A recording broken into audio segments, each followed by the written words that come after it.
Welcome to Sigest, your fortnightly serving of digestible science from plant and food research.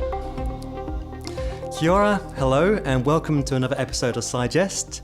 Today I have the delight to announce that Sigest has won the Bronze Award for the Best Climate category at the New Zealand Podcast Awards. So well done to everyone who has contributed to this amazing achievement and all the hard work they've put in over the last few years.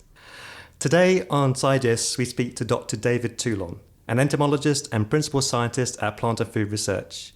During his 30-year-plus career, Dr. Teulon has championed sustainable pest management and biosecurity research through his efforts as a researcher and in his role as the director of Better Border Biosecurity. David, thank you for being with us on the show. You're welcome. Good to be here. First of all, I'd like to get an idea of the backstory of yourself and how you came into science. Was there like a particular point you can remember that drove you to becoming a scientist and embark on a career at Plant and Food Research? A good question. I would say there was probably no particular point that drove me towards science, but there was a point that drove me towards entomology.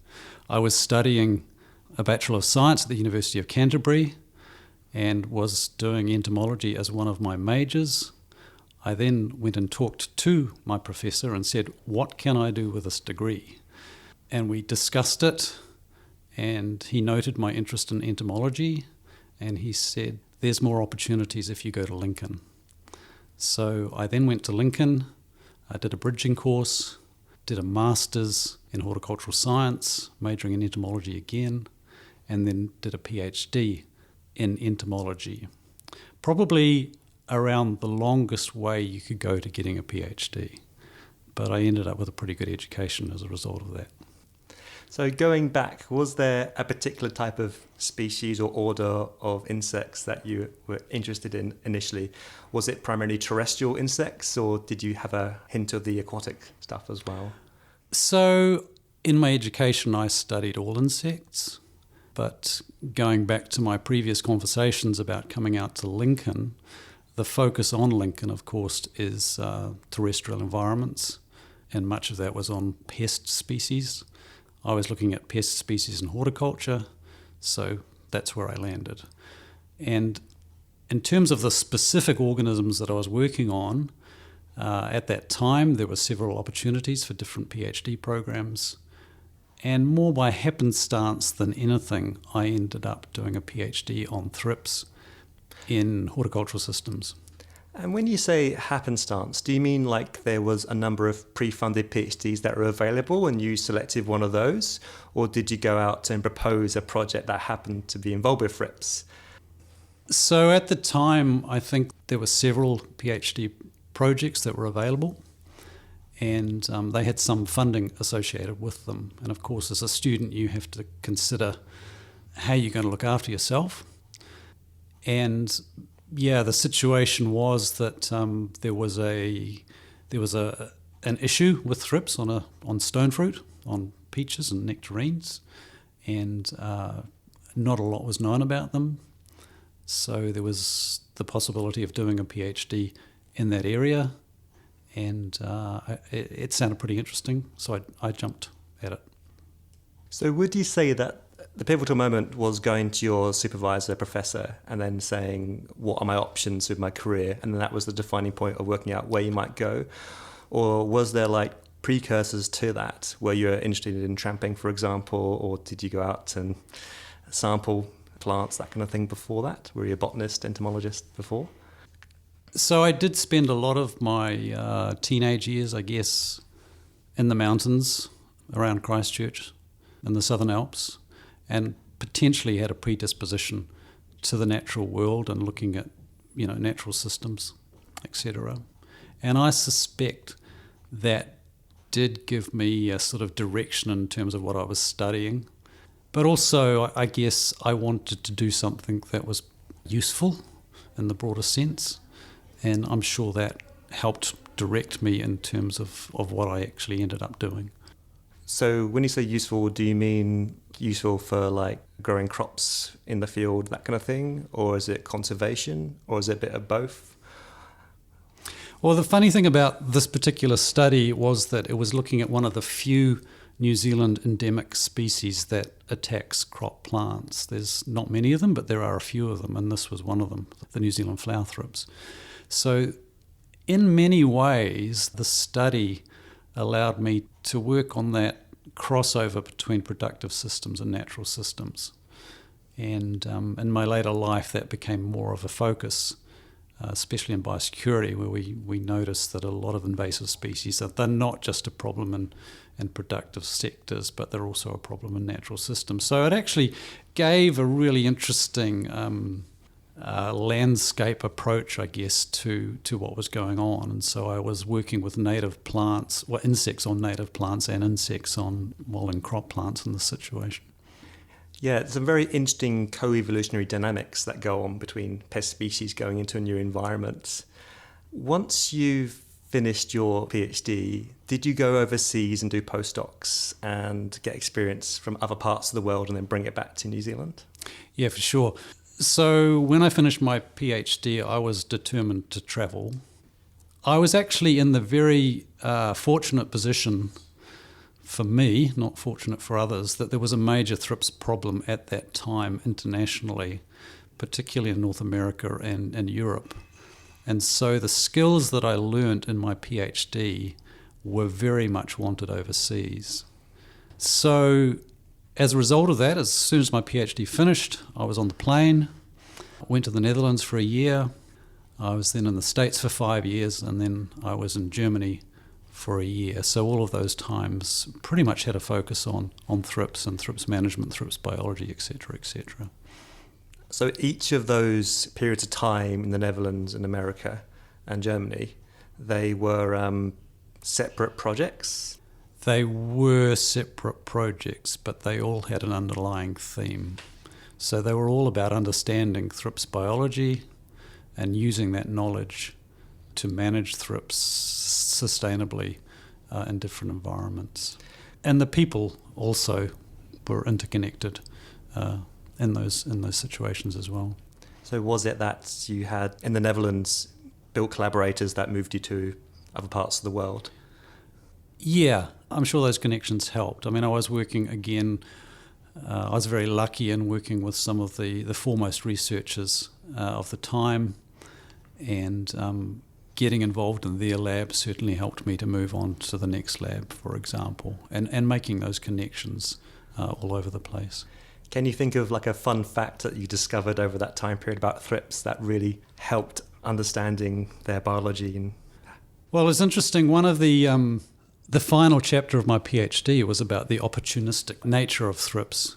And this is something that I was able to write a book chapter later on with one of the foremost researchers in the world, which has now become one of these well-quoted publications that everybody uses as the basis for understanding thrips and their invasiveness, especially into cropping systems.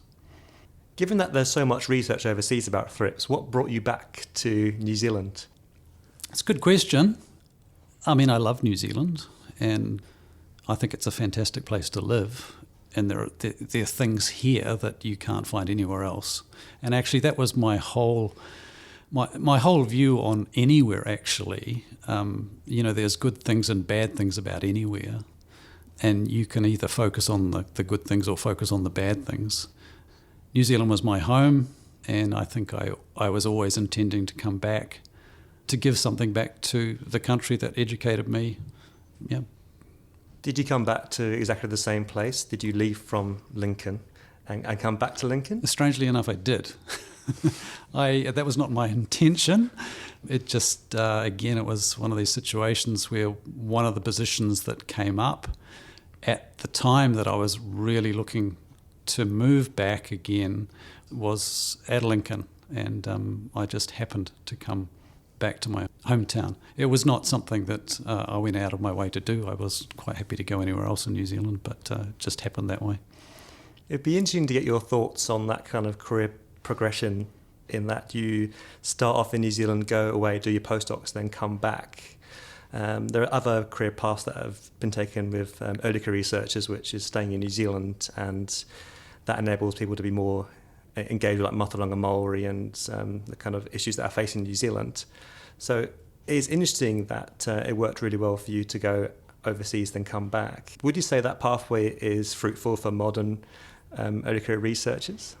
I think so. The question is interesting in the context of the time as well, because at that time, the DSIR and MAFTech, I think, were being disformed, if that's the right word, and the CRIs were being formed.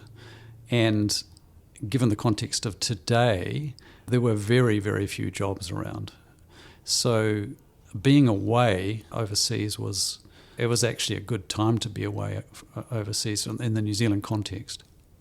I always think that for a fruitful research career, the international context is very, very important. And I would always encourage somebody, if they can, to try and build an international context into their development as a scientist. Now, some people can do that more easily than others. I was single at the time, so I could do that. I mean, other people can't do that. They have mortgages, they have, families, etc., etc. But I do think that the connections that I made by being overseas, what I learned about different ways of doing things were really important. And those have helped me right through my career ever since. And I've been able to keep in contact with a lot of those people, write grants with them, organise international conference with them, etc., etc. They're very, very important connections.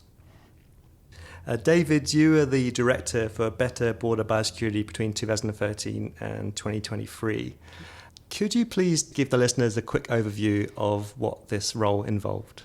So B3 is a collaboration of CRIs, primarily as the research providers, plus Lincoln University, and actually then there's a number of other organisations that are involved as well. But it also has very strong stakeholders in MPI, DOC, EPA, and industry as well. So the idea of B3 is it does research to stop invasive organisms coming into New Zealand, particularly plant organisms that attack plant species. So it's bringing together the capabilities from these different organisations.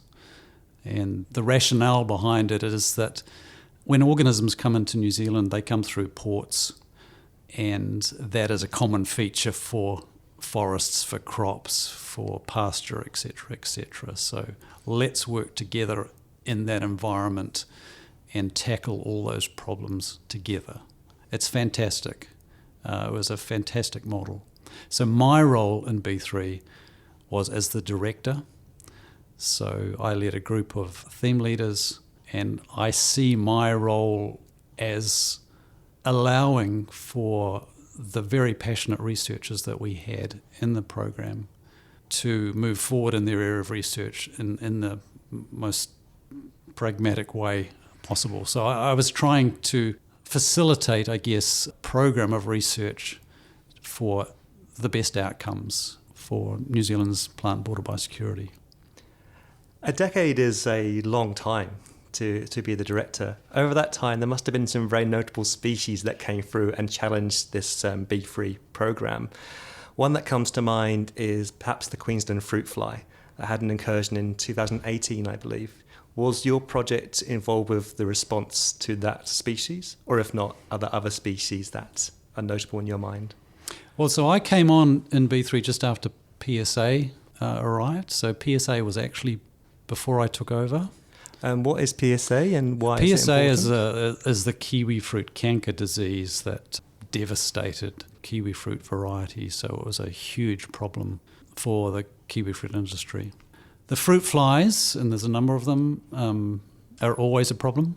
The great thing about the fruit flies is that we potentially have the tools to tackle them when they arrive. MPI has a wonderful program at the border to stop them coming in. And yeah, there are things that we did within B3 to mitigate the likelihood of them arriving. But we also had the brown marmoset stink bug as quite a focus on the research that we did in biosecurity in B3. It's hitting our border all the time. It hasn't established yet.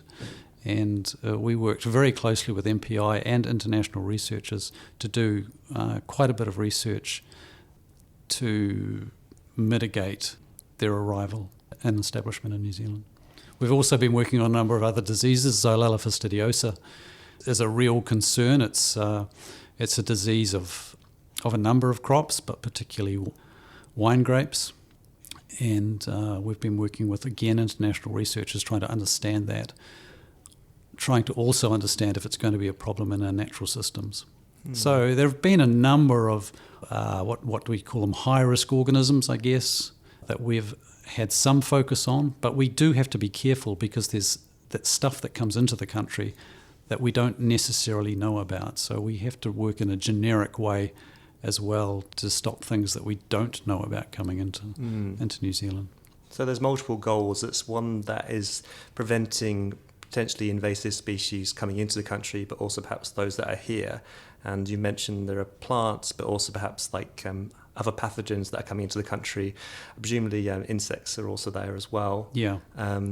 Is that kind of the rough scope? So we had 5 themes in B3, and really they break down like this. So firstly, we are trying to work out what are the likely biosecurity risks. Secondly, we're trying to find out how they get here. Thirdly, if they get here, we want to be able to identify them as quickly as possible. Fourthly, we need systems to pick them up, so monitoring systems, surveillance systems, and then fifthly, if they actually have a bridgehead, we want to be able to eradicate them. So we have research on eradication. So those are the areas that we looked at. Once something's established in New Zealand permanently, it becomes outside of B3 scope and into the scope of other research entities for long-term pest management. Could you give an idea of the tools? Is this purely a modelling exercise, or is there other tools that are used to intercept or monitor those various 5 points along that chain? There's a balance between modelling and actually on-the-ground stuff. You realise that if the organisms in New Zealand, not in New Zealand, which is what we study, organisms that tend to be not in New Zealand, there are some limitations as to what we can do, and so therefore we do a reasonable amount of work overseas to test our practical tools. I could give examples of the various pieces of research, but there was a lot. Yes, and as I say, they take various approaches to try to stop these organisms coming into New Zealand. I'd love to pull on the thread about your passion to facilitating or mentoring scientists coming up through. Is there like an example within B3 of a scientist, a group of scientists that you mentored and that really helped improve preventing insects incursions into New Zealand? I could answer that in 2 ways. There's sort of a generic response. I think the brown marmoset stink bug is probably a good example where a number of scientists, and I have to point out that, I'm just one of many people in B3. I was just the director. The ideas that come through the program in B3 tend to come from, the scientists in the group. And BMSB was one of those things that people had their eye on. We could see it becoming a real problem in North America and then more latterly in Europe. So we recognised that it was potentially a big problem here. And we brought scientists in from overseas. We highlighted that at one of the B3 conferences. And then we started a range of different projects that would be relevant in that area.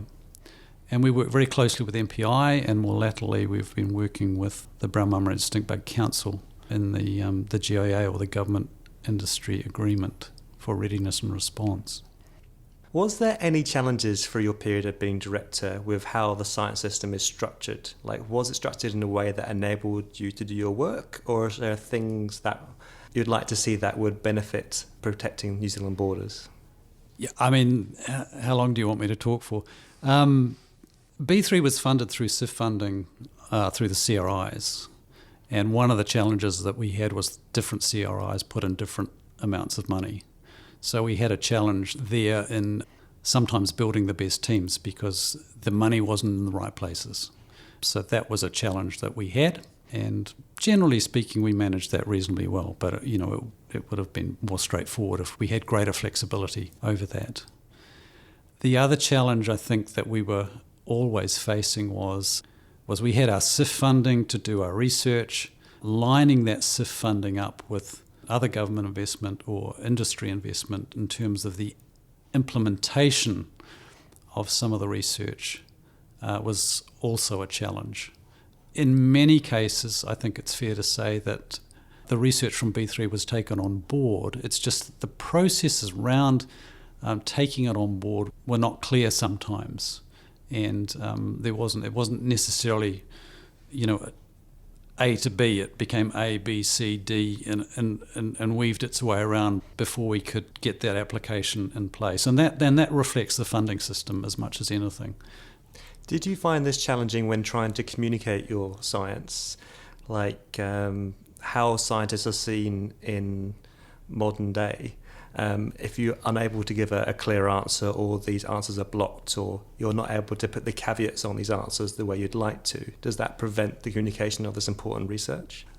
In B3, we had processes in place that I think worked reasonably well, where we brought the stakeholders on board at the very beginning of the program. It was based on an ag research protocol of co-innovation, I guess. And so we had, in our development of our projects, we would make sure that the stakeholders were in place at the very beginning. So I don't think we have the problem, and we had processes in place to make that happen. And I think, nothing's perfect, but they worked reasonably well. So we had good buy-in from our stakeholders. They were aware of what we were doing. They had significant input to what we were doing. If a stakeholder said this is a waste of time, we would take that on board very early and reconsider whether we were doing it or not. And in most cases, we would probably stop doing it. I guess the issue for us was finishing a piece of research and then finding the investment to operationalise that piece of research. And that investment was not always easy to find. Thank you, David. In the current science system, it is set up in a way which enables certain groups to thrive over other groups. And I'd like to know a bit more about what you think we can do to help encourage minority groups coming through in science and ways we can support that. So again, I'll put this in the biosecurity context. I think most of the actors in the biosecurity system understand that Maori are very important players. They have a different approach to things and they see things in a different way. And if we are to have a successful system, they really need to be actively involved. And they should be actively involved as well, as other communities should be also. So in B3, we've realised that there is a capability challenge. Don't like saying the word problem. And as Albie Marsh in particular came on as the B3 director, Maori, we have had quite a bit of emphasis on trying to bring Maori students through some of the summer intern systems and expose them to biosecurity and help us learn about what they think about biosecurity and get them to learn about the biosecurity system. Could you give an idea of the age range of these students coming through? What are their backgrounds? The age range is quite varied. Mostly they will be in their early 20s, but I think there's some in their late 20s. And my experience is that they've come from all sorts of different backgrounds, actually. But they've come into the biosecurity community and have really had their eyes opened, I guess, to a certain extent, and seen the importance of biosecurity to the things that they treasure, to their taonga. I guess it's really important to help build these relationships very early on and then have those established. So when something does happen, there is a threat to a native taonga species, those relationships are already in place to be able to decide what action to do in a co-approach. Yeah, absolutely. And some of these students have actually helped us to engage with iwi. The fall armyworm, I think, is a classic example. We identified very early that if fall armyworm came into New Zealand, it was primarily going to be a problem in Northland. And Maori make up a significant proportion of the population in Northland, so they're probably going to be impacted more than anybody else. And we've had 3-4 summer students now working and engaging with iwi in the north on fall armyworm and its potential impacts to taonga. And as this collaboration, is it going and doing surveys with local iwi, or is it going through and talking and discussing the potential impact of these together? So it's a bit of both. The summer students are only on for a short period of time, so we actually have to be very careful about what we ask them to do, because if they want to do something well, they need that time to do it. So it's mostly about engagement, but actually this year we've discussed doing some surveys as well. So, but they won't be super in-depth surveys. Just while we're talking about things Maori, I think we talk about the challenges that we face at the moment, and one of the, I think it's fair to say one of the challenges that we have at the moment is how to understand how we integrate or juxtapose, or whatever the right word is, a mātauranga with our so-called conventional science.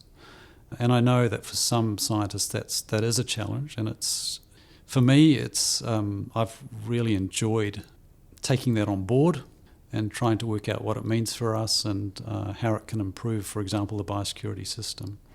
But it's around trying to understand other knowledge systems and bringing them into the traditional, conventional system that we've been working on for better outcomes, again, for the biosecurity system. Do you have advice for young ECRs or scientists coming through the science system now, finding funding for new ideas? There is a bottleneck with PhDs coming out of the system and trying to get postdoc funding in New Zealand. We may be losing individuals from the science system that could be really beneficial to help improving the current state of science.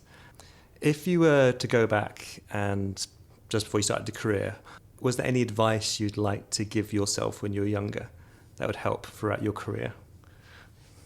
That's a really hard question, actually, because I look back on what I did and I don't regret anything. I suspect I could have got through my graduate studies a little bit faster than I did. I took the very long way about it.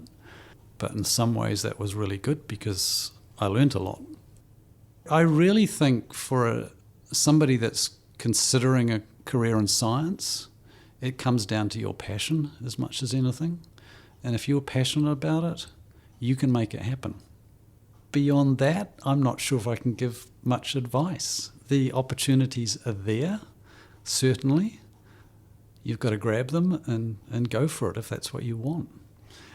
So the answer I'm hearing is it's about the journey going through, and you wouldn't change anything because each point along that continuum challenged your way of thinking and working out what you wanted to do, and it kind of snaked its way. And I kind of think about it as in that you don't necessarily want to know the path, you want it to be somewhat obscured. So that's also an interesting question because there was a period in my life where I had to go along. I was encouraged to go along to sessions about where you're going in your career, and there are these people that would say you have to have these targets and you have to, you need targets to aim for because that's the way things happen. And I'm thinking for most of my life that's not how I work. I see opportunities and I take advantage of them as they come. And for me personally, I actually think that if I had set targets, I would have limited myself, whereas the opportunities came along and I could take advantage of them. And if I'd set targets, I may have actually missed opportunities that came across my way. So at some point throughout your career, you must have transitioned from primarily doing the research to leading teams of scientists and being the director. It must have been a conscious decision to make that transition of being hands-on to sort of doing more management. Do you remember when that was, and what was the thinking around, I want to go through to lead? That decision came at the time of the merger between Crop and Food and Hort Research, and I made a conscious decision that there needed to be more crop and food people in the science leadership of the new organisation, and so I put my hand up at that point in time. And as a result, I became, portfolio manager in the new organisation, which was more of a managerial role. I have maintained a science interest the whole way through, though, either through some of the former colleagues I worked for or students. I've never completely walked away from hands-on science. So it was never bittersweet? No, absolutely not. And I mean, one of the highlights of my career will be my time as the B3 director. There is absolutely no doubt about that because of the opportunities there, the people I worked with, the challenges, etc., etc. That was fantastic. I mean, right now I'm in transition back into science. So there are things that I've always wanted to do while I was the B3 director, and now I'm trying to do some of those things. Whether I'll get them all done or not, I'm not sure. But I'm a scientist at heart. There's no doubt about that. I believe I'm not a manager at heart, but I can see the need for good, appropriate, or whatever management of science to get good outcomes. And that's why the B3 program had a lot of fun, I would say, and also very challenging. That fantastically leads me to the next question, which is, what is the future going forward? What research are you picking up? Is it still based in thrips, or is it broader, or is it more narrow now that you've got the chance and time to do that? So the big picture stuff is, and this is something that's building on my time in B3 and the connections I made in B3, etc., and that is looking at invasive species in the Pacific. Clearly, with climate change, the issues in the Pacific are going to become larger, and they're going to impact on New Zealand probably more as well. So we need, twofold. We need a greater understanding of what's going on in the Pacific for New Zealand's interest, but we also, as good neighbours, need to support the issues that the Pacific nations are going to find in invasive species. So that's where I'm transitioning at the moment into that role. And thank you, David Teulon. This has been a fascinating area of science, and we look forward to catching up with you in the future and see how your research progresses in your new role. So thank you for coming on the show. Thank you. You're welcome. And thank you out there for listening. If you want to hear more of our podcasts, please check out our SciGest podcast page or subscribe to our channel in iTunes or your favourite podcast provider. And don't forget to post a review and rate this podcast. Mā te wā, and until next time.